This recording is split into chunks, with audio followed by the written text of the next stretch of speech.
What's going on? This is Andy. I'm here to give you some sniffs on a Wednesday, the last Wednesday before the All-Star break. We're going to have a little break here, a little vacation, and I know you're worried.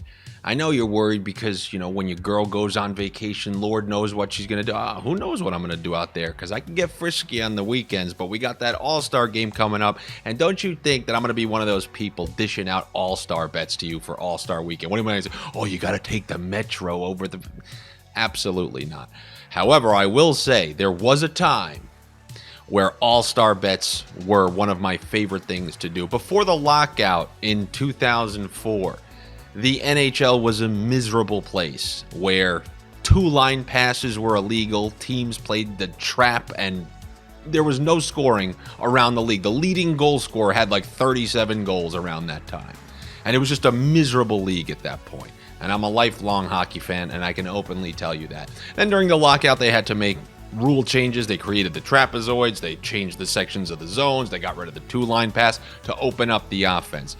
Well, the 2003-2004 All-Star Game, it lives in lore when it comes to the people in my close circles. In college, when sports betting, we did it for fun. There was nothing actually on the line other than buckets of fun. Well, we took the under in the 2003-2004 NHL All-Star Game, and you want to talk about knowing you're going to cash a bet. It was like 1-0 after the first. That's how miserable of a league it was during that time, that the NHL All-Star Game had a total of 1 or 2 goals after the first period. And I think the over-under for the game was like 22. And that's when you knew the league needed changes. I almost wished that the lockout happened one more year after that so I can place a massive under on the 2005 NHL All-Star Game. But there was a lockout, and they changed the rules, and the first year back, it was a massive over. But we got that NHL All-Star Game coming up, which means we got a little break, a couple days off. I mean, not for you people. Lord knows what cricket bets you're going to be making over that time. Lord knows what sport. You know those in Switzerland, those people who get on skis and they go cross-country and then they shoot a raccoon? I bet you're even betting on those things. We have some Norwegians who watch these videos, believe it or not. Are you betting on that Norwegian cross-country ski shoot a raccoon events? Side note, I'm never impressed by people who win gold medals at the Olympics for people who do that. Who did you have to beat? Who was your competition when you're skiing across country and then you shoot a raccoon at the end of it? I don't know one single person who's ever done that their whole life. So you call yourself a world champion. I don't know one person who's ever done it. So I'm sorry. Honestly, what we do on this channel is probably more impressive than your raccoon shooting up in the Norwegian mountains. What in God's name am I talking about? I don't know. Let me get on to something I do know about, and that's the DraftKings Sportsbook promotion. You bet $5 on anything. DraftKings Sportsbook will immediately credit you with $200 in free bet credits, courtesy of DraftKings Sportsbook, but you got to be a new user, you got to be over 21, and you can't be ticking in the middle of the night, which means you have a problem. You can have many problems, an assortment of problems, but it can't be gambling related. And if you have a gambling problem, call 1-800-GAMBLER. Somebody will answer the phone. Here's $5. $5! Now, looking at these Wednesday bets, it's the last day here before the All-Star break, so I'm going to give you an assortment of something that you've really seen from me lately, and that's the same game parlays, because same game parlays allow me to sniff up and sniff down. If I don't particularly like something, then maybe I'll sniff a number up, sniff another number down, and there was no greater evidence of that than last night when we took that sniffer same gamer where we bumped the over-under up to 7.5 in the Columbus game against Washington, just in case you had that damn 3-3 tie, which means it would go to overtime. And it went to overtime. We took the home dog plus 1.5, and we hit that exactly in the manner that we had hoped. And by we, I mean me, which inevitably means you, because you probably took it. I was very happy about that one. We weaseled the Goudreau point. We weaseled an Aho point at the end. We got the Carolina win. I understand it was not in the means that you would have hoped. They had to come back in the third. Both unders did not hit, but the 2+ goals in the Ottawa-Montreal game hit. So actually, as a night where it felt like, oh God, I didn't have really good calls on that one, we ended up on the winning side in terms of the amount that we got correct. And it was very pleasant to see, especially on a night where my gut was like, oh, not good. It actually was pretty good when you look. Got the Goudreau, got the Aho, got Carolina. We got that same game parlay. Any combinations of those two. A lot of the tickets hit. Only ones that didn't were the double unders that were in there. So looking at this Wednesday night, I'm going to tell you how I feel about these two games, and then I'm just going to line the assortment of same game parlays that I have on your screen. You could see they are variations of basically the same thing. I had already mentioned that Boston, this is the dog days of winter for them. They are firmly cemented in that top spot in the East, and I think you've seen them lose a couple games, albeit the Florida loss last second, blowing the lead and then losing in overtime. It's not like they've been truly dominated.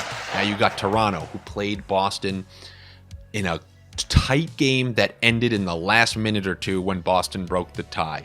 And I'm really looking for more or less the flip side of that. I mean, these two are favored to play each other in the second round. Now, I don't know if you believe there's going to be upsets either way, but this is the likely round 2 matchup if Toronto's able to get past Tampa in the first one. And you saw how exhilarating of a game this could be when they played in Boston.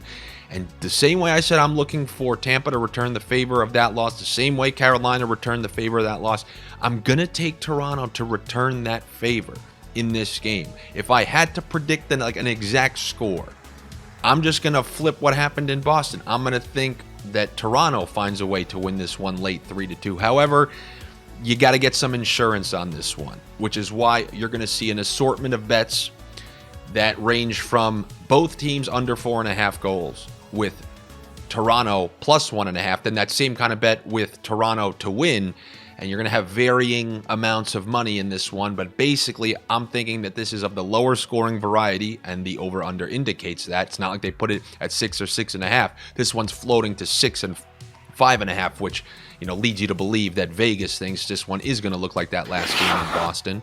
And then I'm going to take Toronto to win with Toronto over 2.5 goals. I don't think they're winning this one 2-1. If they win, I think they're going to have to win it by scoring more than 2. And if you do that, it will jack it up from like up plus 100 or plus 105 to plus 120 or something of that nature. But check the screen for the variety of bets I was able to come up with for this one, especially with the over unders and things of that nature.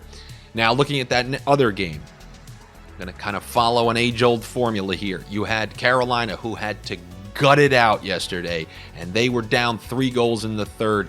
Had to exert a lot of energy to get that to overtime. Won it in overtime. Highly emotional game at home. Then after that game, you got to go on the road. You have to travel. You go to Buffalo. Not too pleasant this time of year from what I've heard.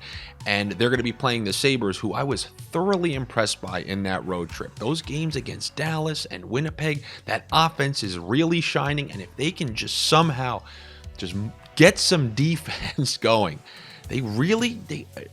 I'm very hesitant to crown those lower tier of teams.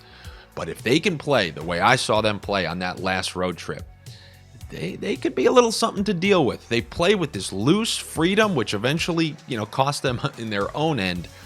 But I'm looking for them to take advantage of a potentially tired Carolina team who had a huge win against the Bruins, then a dramatic win last. This seems like a spot that they could definitely lose in. But just like with the last game, I prefer giving myself the best chance of, dealing with a potential loss and then actually still winning the game. So if Buffalo doesn't win this one, how can I still make money? And here's the same game parlay that will allow me to do that. Rather absurd, right? We got the over 1.5 goals for each team because I believe the Sabres can score, obviously, and Carolina, like you saw last night, when they need to turn it up, they can score, and it's not like Buffalo's going to stop anyone for 60 minutes. So both teams over 1.5 goals. With the Sabres plus 2.5, I'm allowing them the luxury to actually lose by 2 against a tired team. That's how you hedge your teams that you think are turning the corner, just in case they screw. This is the anti-screw job same game parlay. And then under 8.5. If they lose this game, 5-3, this bet actually wins. Talk about not having faith in the team. But then if you do have faith in them, this is like the slightly more faith same game parlay. The under 7.5 goals with the Buffalo Sabres plus 1.5. This allows you the luxury that you had with the Blue Jackets last night. You lose 4-3, you lose in overtime, you still win, you're in plus money. That's a decent one. And then the one to really try to rake them and take advantage, give me the minus 1.5 for Buffalo with over 5.5. What am I looking for here? Obviously 3-2 in the third, and then you get that empty netter win 4-2. Hit this bet. It's plus 475. And when you talk, this is called the calculated big sniff. That's not a real term, but it sounds right, and that's how I feel. If there's a chance you get of a home team who has ability, they obviously have ability, they've had a good record lately, they can score goals, and you're telling me if they win by 2 at home against Carolina, who played last night into overtime, you're getting plus 475. That's a calculated sniff, my friends, and that's one that I'm happy to take along with those other two. This is the how much faith do you have on the Sabres same game parlay assortment. That's what I'm going to do for that particular game. And then I'm going to go back to, I'm riding this one to the ground because he's come through for us every time. Eventually, it's going to come to an end, but with Austin Matthews dealing with that injury, you know there's going to be more pressure put on Nylander, more opportunity for Nylander. I'm going to take him to register a point again, and then I'm going to take that with the both teams to score 2+ goals in that Buffalo game. And then that 2-gamer will put you at plus money. Just like kind of combining like Aho and Goudreau. 2 big minuses that get you to a plus. 2 wrongs don't make a right, but 3 lefts do, and that's what we're looking at with those high minus parlays when you take 2 of those heavy favorites like that. And that's what I got for you here on this Wednesday. A wacky Wednesday assortment of same-game parlays before we head into this break and relax, get our wits about us. And for all of you, that means not doing that at all and betting on women's tennis in Australia at like 4 in the morning. But I will see you guys when we get back from this break. Good luck to you. Better luck to me. Make sure you're subscribed to the Odd Shopper channel here. Come find me on social media. Don't think I'm still not tracking. At Andy Francis on all social media platforms. Come to Instagram. I know a couple of you created accounts. I can't tell you how appreciative I am of that. I started working on the graphics. When the Instagram follower count gets to 10,000, we're getting that good old-fashioned sniff drip, hoodies, t-shirts, only because you guys want them. But if you want them, I'll do them once we get to 10K. Take it easy. I will be back with you after the weekend. See ya.